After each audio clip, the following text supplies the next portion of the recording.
డబ్బు లేకపోతే నిందకి గురైపోతావు. ఎంత డబ్బు అన్న ఆర్తి వద్దు, కానీ సంపాదించాలి, ప్రయత్నం ఉండాలి. ఆ ప్రయత్నం కూడా చేయకుండా ఒక్క రూపాయి సంపాదించకపోతే అమ్మ నిందిస్తుంది. తండ్రి కొడుకుని చూసి సంతోషంగా ఎరా అని ఇలా వెన్నుపాం మీద తట్టడు. మేము కష్టపడి సంపాదిస్తాం, వీడొక్క రూపాయి తేడు. అన్నదమ్ములు మాట్లాడరు. సేవకుడు చెప్పిన పని చేయడు, ఒక్క రూపాయి ఇవ్వలేవు కానీ పనులు చెప్తావా అంటాడు. భార్య కూడా ప్రియమార ఆలింగనం చేసుకోదు. అతను చాలా మంచి స్నేహితుడు, కానీ అసమానం కనపడినప్పుడల్లా డబ్బు అడుగుతుంటే ఆయన మాత్రం ఎక్కడి నుంచి తెస్తాడు?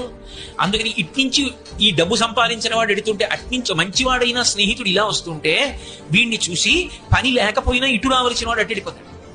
ఏమాయి బాగున్నావా అని ఇలా చీ కూడా ఎత్తడు. కాబట్టి ఓ స్నేహితుడా, డబ్బు సంపాదించు. డబ్బు సంపాదించనన్న మాట అన యవ్వనంలో డబ్బు సంపాదించి తీరాలి. కాబట్టి ఆ డబ్బు చేత లోకమనందు సమస్తమైన సుఖములు కలుగుతాయి. కానీ ఒక్కటి గుర్తుపెట్టుకో, నీతి తప్పి సంపాదించవద్దు.